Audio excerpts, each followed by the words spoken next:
Buenas noches, ingeniero.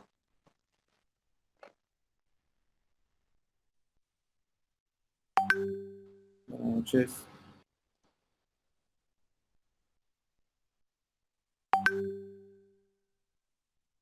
Estoy esperando a mi compañero, dice que está en espera. No tengo ninguna solicitud que vuelva a solicitar, a ver, para que lo acepten. A ver, le digo.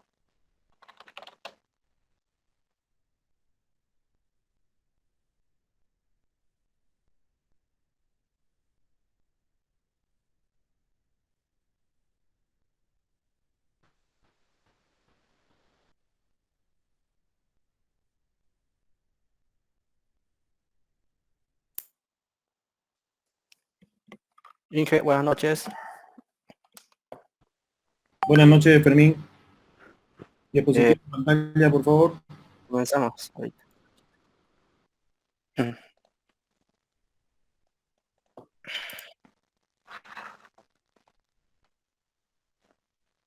Ya.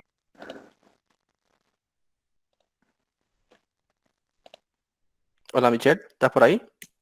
Sí, sí. Ya, comienzo, ingeniero. Ahí un ratito se mantiene la espera. Ingeniero.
Muy bien, compañeros, buenas noches nuevamente. Vamos a dar inicio a la clase de hoy en la cual vamos a analizar la unidad 4, propagación de radio móvil. Básicamente en esta unidad vamos a ver lo que son los mecanismos básicos de propagación, en la cual vamos a hablar sobre cómo se comporta la propagación de señales a través de un determinado, de determinadas situaciones en el ambiente. Por ejemplo, ¿qué sucede cuando se topa con un obstáculo, una señal? Entonces se provoca un rebote, vamos a hablar de eso. ¿Qué sucede cuando atraviesa superficies determinadas en determinadas situaciones? ¿Cómo se comporta la propagación? Entonces vamos a hablar de los mecanismos básicos de propagación: reflexión, refracción, dispersión y difracción. Luego vamos a hablar sobre la planificación, en base a lo que ya sabemos cómo se comporta la propagación en determinados ambientes. Entonces, ¿qué aspectos tenemos que tomar en cuenta para la planificación de una implementación de transmisiones inalámbricas. Características básicas de la propagación. Vamos a ver algunos modelos de propagación. Tenemos que entender un concepto tan básico como el de definir qué es un modelo primeramente, y en base a eso vamos a hablar sobre los modelos que están orientados a la propagación de radio móvil o de radio mobile, como dicen en inglés, ¿no? Y luego algunas configuraciones de propagación, cobertura en edificios desde exteriores.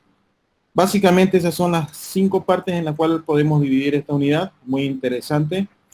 Entonces vamos a cederle la palabra al grupo para que comience la exposición. Muy bien, compañeros, pueden comenzar. Está bien. Buenas noches, ingeniero, compañeros. Somos el grupo 4 y nos tocó investigar el tema de propagación de radio móvil. Mi grupo está compuesto por mi compañero Carlos Fermín Manuel Victoria y mi persona Michael Gareca. ¿Puede siguiente compañero la diapositiva, por favor? Ya. Estos son los puntos que iremos explicando, ¿no?, en el transcurso de la explicación. Siguiente. Mecanismos básicos de la propagación. Las transmisiones de datos, ya sean por radio o televisión, se hacen a través de las ondas electromagnéticas. Estas se caracterizan porque están formadas por la conjunción de un campo eléctrico y magnético, en donde la unión de estos campos es la que permite que se pueda transmitir por el espacio. Tenemos la reflexión, refracción, dispersión y difracción. Reflexión es el mecanismo de propagación que se da cuando una señal golpea un objeto que presenta dimensiones más grandes que su longitud de onda. Una parte de la señal emitida se transmite dentro del objeto siempre y cuando no sean materiales conductores perfectos, y la otra parte de la señal es reflejada. Materiales metálicos y superficies de agua afectan a estos sistemas.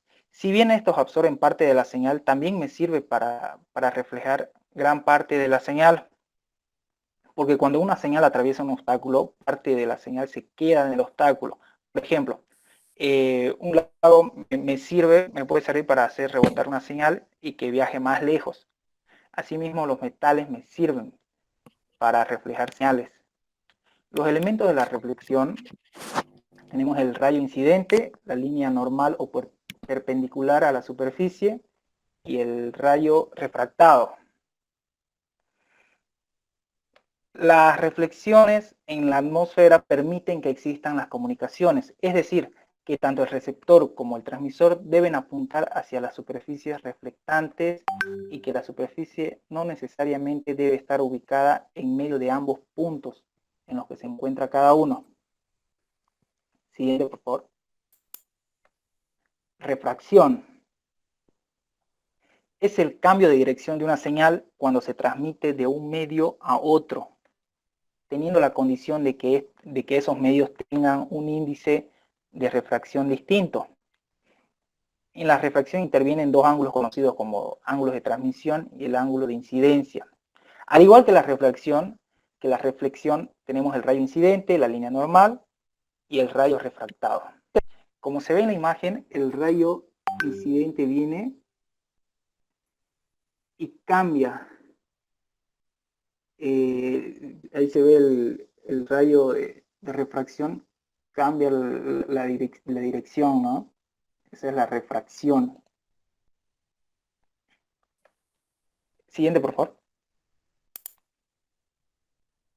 La dispersión.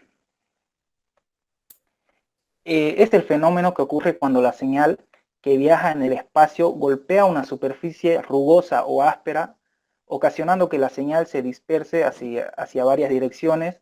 Para considerar que la superficie sea rugosa, la diferencia de altura entre su mínima y máxima protuberancia es menor a su altura crítica. Las comunicaciones por dispersión resultan útiles en la transmisión de señales de televisión o telefonía utilizando grandes potencias y antenas direccionales. Siguiente, por favor. La difracción. La difracción de las señales es la curva que éstas realizan alrededor de un objeto y la cual provoca un cambio de dirección de la señal. El cambio de dirección que presenta la onda está relacionado directamente con el tamaño del obstáculo y la longitud de onda de la señal. Cuando el obstáculo es de mayor tamaño que la longitud de onda, se produce poca difracción. Y cuando la longitud de onda es de mayor tamaño que el obstáculo, se produce la máxima difracción. Aunque la difracción puede ocasionar pérdidas a la señal, su ventaja es que permite la propagación de señales de radiofrecuencias sobre la superficie curva de la Tierra más allá del horizonte. Además de poder superar obstáculos cuando no existe una línea de vista entre transmisor y receptor. Por ejemplo, el ejemplo que tenemos en la imagen inferior izquierda es que la apertura es de mayor tamaño que la longitud de onda. Entonces ahí se está produciendo poca difracción. Y al producirse poca difracción aparece lo que se llama la zona de sombra. El principio de Huygens. Huygens consideraba que cuando la perturbación que constituye la onda alcanza los puntos del medio, estos se convierten en fuentes secundarias de ondas y se puede obtener el nuevo frente de ondas trazando la envolvente de las ondas secundarias emitidas. El proceso se puede repetir, con lo que podemos seguir la propagación de la onda a través del medio. El ejemplo en la imagen, esto se puede usar para ondas planas y esféricas de la onda inicial. Se produce un nuevo frente de onda. Estas ondas tienen que tener la misma velocidad y frecuencia que la onda inicial. Como podemos ver, tenemos dos tipos de onda, plana y esférica. En la plana vendría a ser la onda, el punto inicial. Y esos puntos que se ven son nuevos frentes de ondas. Entonces, ese es el principio de Huygens. Y después de esos nuevos frentes de ondas, se puede producir más puntos para otros nuevos frentes de ondas. Siguiente. Aspectos básicos en la planificación.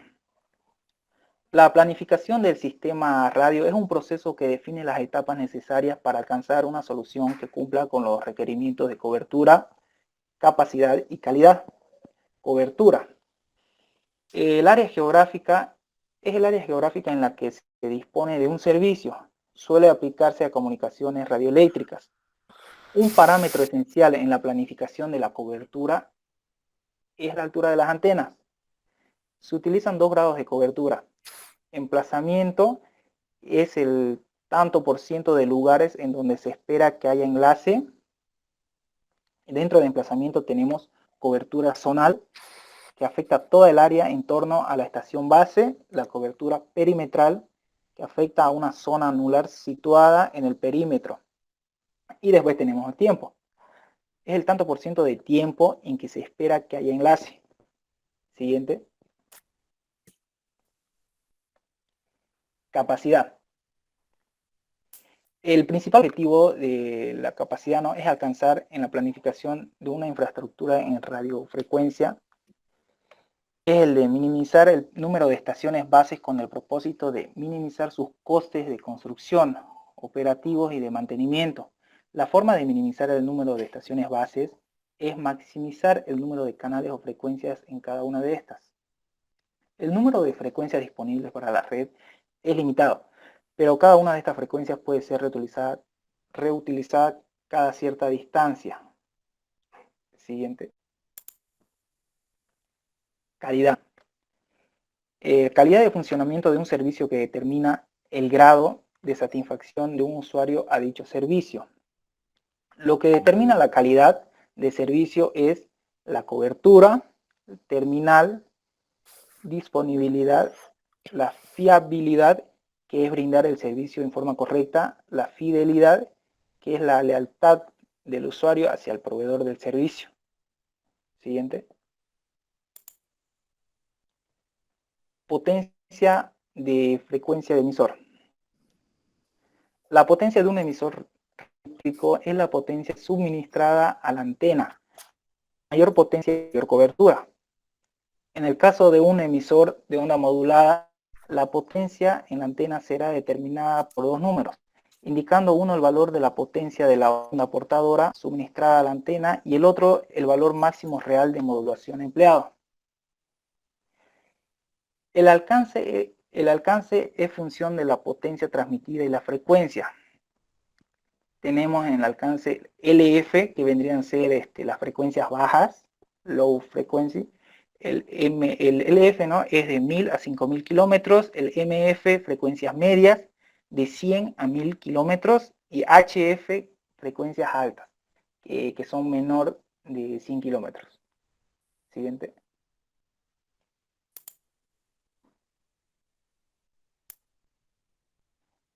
Predicción de la propagación. Para planificar una óptima utilización del espectro, es importante realizar predicciones precisas y cuantitativas de la propagación ionosférica. El comportamiento de los sistemas de radiocomunicaciones viene influenciado por las variaciones en amplitud y dispersión de las señales deseadas, por el ruido de fondo y la interferencia. Esta influencia varía con el tipo de emisión, especialmente entre emisiones analógicas y digitales.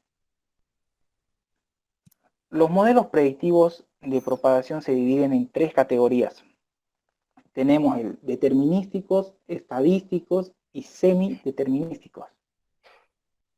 El determinístico es que se basa en expresiones matemáticas y que producen el mismo resultado en condiciones similares. Los modelos estadísticos se sustentan en resultados experimentales y mediciones realizadas en campo, bajo condiciones disímiles de recepción. Y los modelos semideterminísticos, que usan una combinación entre expresiones matemáticas y mediciones realizadas para el cálculo de los niveles de intensidad de campo en función de la ubicación del punto de recepción. Siguiente. Atenuación a espacio libre. La atenuación en espacio libre es directamente proporcional al cuadrado de la distancia y la frecuencia. La pérdida por espacio libre representa la mayor parte de la atenuación total causada por efectos de propagación de la onda electromagnética. La atenuación es cualquier tipo de fenómeno que causa la disminución de la potencia de la señal propagada, pero no afecta su forma. Siguiente. Atenuación troposférica. En este punto podemos ver los tipos de atenuación como ser absorción atmosférica, hidrometeoros y vegetación. Absorción atmosférica. Esta atenuación solo tiene importancia a partir de los 10 GHz.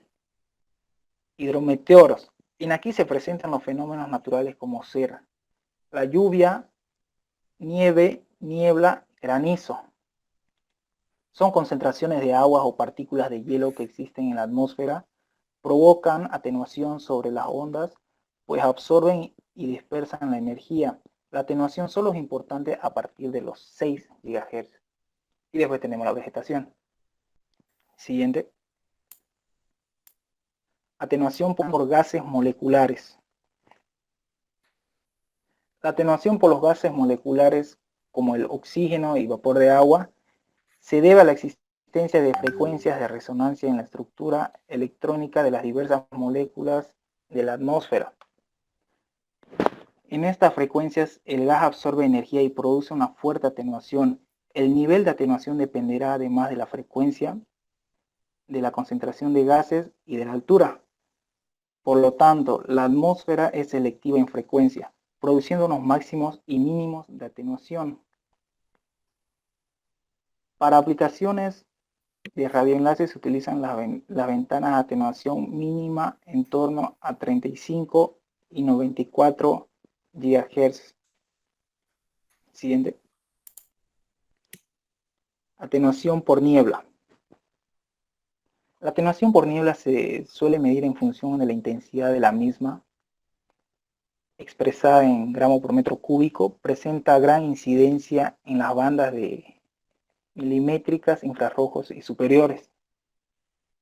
La atenuación específica en el interior de una nube o de la niebla puede expresarse como, y sé que es la atenuación específica, que está en decibeles por kilómetro en la nube, K1, coeficiente de la atenuación específica, que es la atenuación por unidad de longitud dividida por la densidad volumétrica de agua líquida en la nube, y M, la densidad de agua líquida en la nube o la niebla. En frecuencias del orden de 100 GHz y superiores, la atenuación debida a la niebla puede ser significativa. La densidad de agua líquida en la niebla es típicamente de unos 0,05 gramos por metro cúbico en la niebla moderada, que su visibilidad es de 300 metros, y de 0,5 gramos por metro cúbico en niebla espesa, cuando su visibilidad es de 50 metros. Siguiente. Atenuación por lluvia. La atenuación por lluvia es el factor que más afecta a las señales que se transmiten en frecuencias superiores a 10 GHz. Dependen del tamaño de las gotas y de su formación al caer, pero sobre todo de la cantidad global de agua en el aire. Debido a la dificultad de medir los perímetros, los primeros parámetros se expresa en función de la intensidad de lluvia medida en litros por hora. La atenuación se produce por la disipación por efecto Joule debida al comportamiento del agua como dieléctrico con pérdidas y a la dispersión de la energía en direcciones diferentes a la de propagación que produce las propias gotas. Esta atenuación varía con la frecuencia hasta unos 100 GHz. La fórmula de atenuación específica para intensidad de lluvia y el porcentaje de tiempo. Siguiente. Atenuación por vegetación. Las ondas radioeléctricas sufren gran atenuación al atravesar la vegetación, específicamente en el caso de frecuencias elevadas. Si entre el transmisor y el receptor se encuentra una zona boscosa, hay una pérdida adicional por penetración de las ondas a través de la vegetación.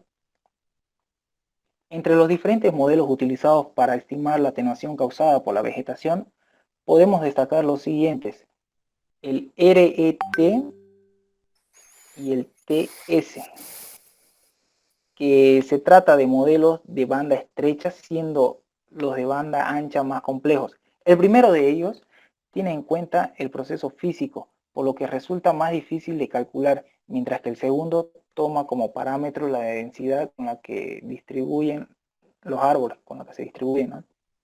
Siendo un modelo más sencillo de aplicar.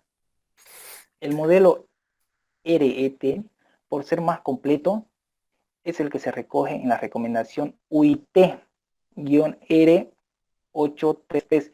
UIT, que significa la Unión Internacional de Telecomunicaciones. En la imagen se puede observar atenuación debido a la presencia de obstáculos entre el transmisor y receptor. Se pueden distinguir dos modos de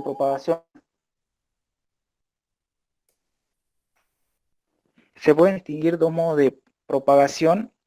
Que es el LOS o Line of Sight,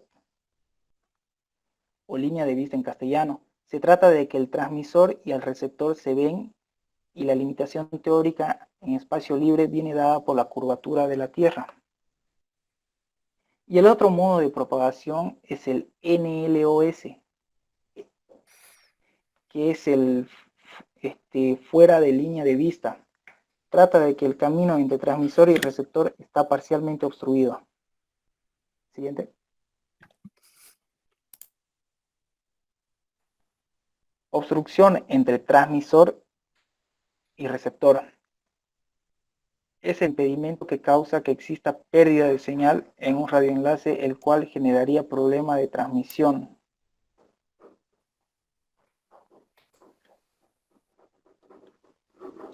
Siguiente, por favor. La zona de Fresnel.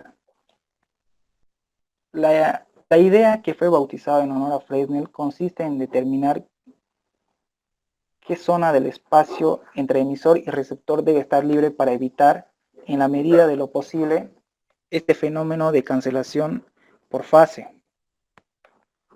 Podemos imaginar las zonas de Fresnel como varias elipses en 3D. Todas tienen la misma distancia entre antenas, representada con la letra D en la imagen, pero cada una dispone de un radio al centro que está representada con la letra R en la imagen, ¿no? Este radio es cada vez mayor dependiendo la zona de Fresnel. Esto quiere decir que la zona de Fresnel se refiere al radio que se debe dejar despejado alrededor de la línea de vista de un enlace de telecomunicaciones para reducir la interferencia causada por la reflexión de la onda en objetos cercanos.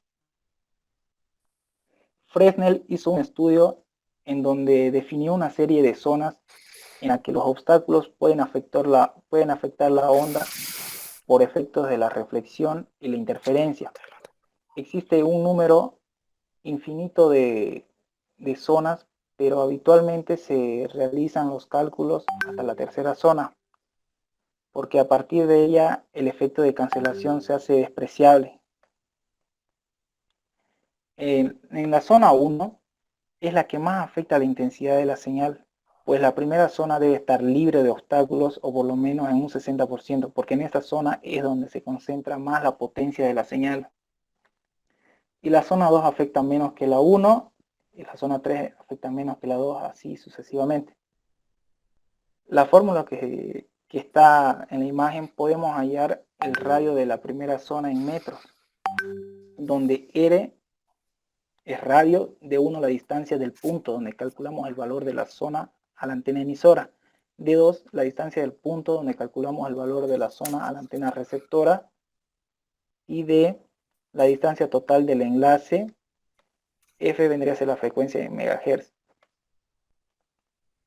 Ahora, para calcular las zonas de Fresnel, se calculan según esta fórmula que igual está en imagen, donde N es el número de la zona, ya sea la 1, la 2 o la 3, que está en lambda. Lambda es la longitud de onda de la señal emitida. D1 es la distancia del punto donde calculamos el valor de la zona a la antena emisora. D2 es la distancia del punto donde calculamos el valor de la zona a la antena receptora. Siguiente, por favor. Características básicas de la propagación. Las ondas de radiofrecuencia se propagan desde un punto en la Tierra a la atmósfera, espacio u otro. Aquí encontramos la propagación por onda de superficie, por onda ionosférica, por onda espacial. Por onda espacial para comunicación por satélite. Siguiente, por favor.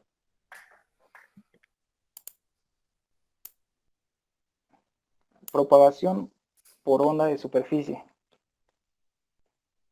La propagación por onda de superficie opera principalmente en las bandas de LF, que son las frecuencias bajas, y HF, frecuencias altas, de entre 30 kHz a 3 MHz. A esta frecuencia las antenas no están eléctricamente elevadas y generalmente no existe visión directa. El campo responsable de la comunicación es el radiado por la antena en presencia de la Tierra. Se trata de un mecanismo de propagación relativamente pobre. Una parte de la energía viaja por el interior de la Tierra, por tanto, sus características dependen de las propiedades eléctricas de la Tierra. La propagación de estas señales depende fundamentalmente de la frecuencia y del tipo del suelo, que puede presentar un comportamiento dieléctrico o conductor. Por ejemplo, si el tipo de suelo es agua de mar, agua dulce, tierra húmeda, suelo rocoso o tierra seca. Las características de la propagación por onda de superficie son la propagación a ras de tierra, el Modo de propagación dominante para frecuencias menores de 30 MHz. El largo alcance se emplea en telegrafía y radiodifusión, relativamente estable ante perturbaciones. Ancho de banda reducido. Las antenas no están eléctricamente elevadas. La Tierra equivale a un plano conductor que modifica las características de radiación. Se emplean antenas monopolo para la transmisión. Las potencias radiadas son muy elevadas, del orden de kilovatios hasta megavatios. Siguiente, por favor. Propagación por onda ionosférica. Las ondas ionosféricas también son denominadas ondas celestes u ondas de cielo. Son las que se reflejan en la zona ionizada de la misma, volviendo nuevamente a la Tierra. La ionosfera se encuentra entre 50 a 400 kilómetros. Absorbe grandes cantidades de la energía solar radiante que ioniza las moléculas de aire y forma electrones libres. Cuando una onda de radio atraviesa la ionosfera, el campo eléctrico de la onda ejerce una fuerza sobre los electrones libres, haciendo que estos vibren, disminuyendo la corriente, lo que equivale a reducir la constante dieléctrica. La ionosfera está compuesta de 3 capas. La capa D es la más cercana a la Tierra y se encuentra a unos 60 kilómetros de altura. Esta capa es sumamente absorbente para las frecuencias por debajo de unos 10 MHz. Por lo tanto, las frecuencias afectadas son menos atenuadas cuando son atravesadas más cerca de la vertical. La capa D decrece de manera rápida tras la puesta del sol. Eso quiere decir que por las noches desaparece la capa D. Capa E se encuentra entre 90 y 130 kilómetros. Aparece fundamentalmente de día y muy tenuemente por la noche, reflejando las frecuencias de MF, que son las frecuencias medias, en determinadas situaciones y de día. Aparece una capa E esporádica, situada entre 90 y 150 kilómetros, haciendo que la atenuación sea mayor. La capa F se encuentra desde los 150 hasta los 400 kilómetros y de día se desdobla en 2 capas, que vienen a ser la F1 y la F2. En resumen, la ionosfera nos sirve para hacer rebotar la señal, consiguiendo largas distancias en la comunicación entre una antena transmisora y una receptora. Además, se puede aprovechar el rebote de la señal en la Tierra para conseguir varios saltos y así obtener muchos kilómetros en la comunicación. Siguiente, por favor. Propagación por onda espacial. Utiliza radiación directa entre 2 antenas a través de la troposfera. Se la conoce también como propagación por línea de vista y troposférica. Pueden haber reflexiones desde la superficie de la Tierra, pero es más probable que cause problemas a que incremente la intensidad de la señal. Se utiliza en radioenlaces por microondas terrestres, telefonía móvil y difusión de televisión terrestre. Los radioenlaces por microondas terrestres se explotan entre 2 a 50 GHz. Se llaman así porque ambos terminales, transmisor y receptor, están en tierra. La onda espacial requiere antenas instaladas a la mayor altura posible. Siguiente, por favor.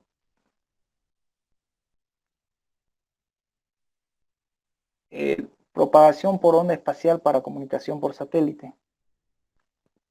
Las señales emitidas deben cruzar la atmósfera hacia el satélite y de regreso a la Tierra. Para comunicarse una estación de radio con otra se debe crear un enlace mediante un satélite. Y utiliza radiación directa, línea de vista, entre la antena de la estación terrena y del satélite. El satélite es un repetidor emplazado en el espacio. Se utiliza en radioenlaces por microondas satelital, telefonía móvil satelital y difusión de televisión satelital. Los radioenlaces por microondas satelitales se explotan entre 2 a 50 GHz y se llaman así porque uno de los terminales está en el satélite. La mayoría de los satélites de comunicaciones son geoestacionarios. En lo que va de la exposición hablamos mucho del alcance visual y línea de vista, y quería comentarle que el alcance visual es la máxima distancia, ¿no?, que pueden estar separados dos puntos, el transmisor y el receptor, antes de que sean obstruidos por la curvatura de la Tierra. Es la máxima distancia para tener comunicación en línea recta. Y hablamos mucho también de línea. La línea de vista es un camino limpio, sin obstáculos, entre las antenas transmisoras y receptoras, desde el cual se puedan observar una a la otra. Ahora va a continuar mi compañero. Bueno, continuando con el tema de propagación de radio móvil, ahora vamos a centrarnos en el segundo objetivo, que son los modelos de propagación. Partamos del Ya, concepto perdón, de modelos perdón, de... ¿me escuchan? Sí, Hola, hola. hola, sí te escucho. Bien, ha estado excelente la exposición, no hubo necesidad de que el profesor intervenga. Antes que culminemos, quiero preguntar alguna pregunta a los compañeros, alguna pregunta sobre lo expuesto. Bien, esta segunda parte la vamos a dejar para la siguiente clase, la vamos a ver con más calma, ya llevamos una hora de clase, entonces vamos a detener, ¿ya? Entonces finalizamos la clase de hoy, continuamos el día lunes. Que tengan buenas noches, compañeros. Bueno, ingeniero. Hasta luego, ingeniero. Hasta luego. Ingeniero, buenas noches, ingeniero. Hasta Gracias, ingeniero. lunes.